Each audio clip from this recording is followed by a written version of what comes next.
అంటే తప్పించుకునే ప్రయత్నం అట్లా చేద్దాం అనుకున్నాడా? లేకపోతే ఏం చెప్తున్నాడు సార్? అంటే ఒక ఫోన్ కాల్ అన్నది ఒక చిన్న simple reason. But other things ఏమన్నా అంటున్నారా ఆయన? అంటే రోజు వేరే వాళ్ళతో మాట్లాడుతుందనే అనుమానం ఆయనకి.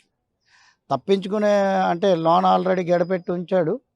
తర్వాత ఎవరు లేని సమయంలో బయటికెళ్ళిపోదామని ఆయన ఉద్దేశం.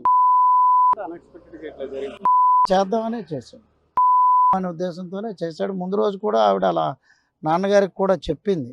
ఇలా రోజు గొడవ పడుతున్నాడు, ఇబ్బంది పెడుతున్నాడు.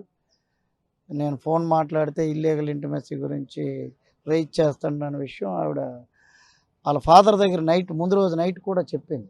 అంటే చెప్తే అరేంజ్డ్ మ్యారేజ్ సార్? లేకపోతే లవ్ మ్యారేజ్? Arranged marriage. ఇద్దరు పిల్లలు ఉన్నారు. బాబు ఇద్దరు కూడా చదువుతున్నారు.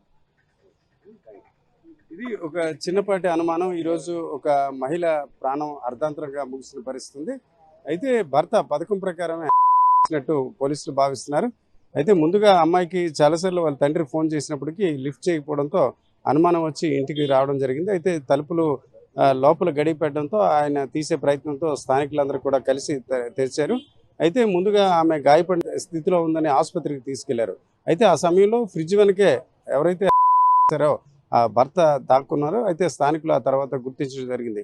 అయితే ఊహించిన విధంగా చిన్నపాటి అనుమానాలే ఈ రకంగా ఒక అమ్మాయి దారి తీయడం పట్ల స్థానికులు ఆవేదన వ్యక్తం చేస్తున్న వాతావరణం మనకు కనిపిస్తుంది.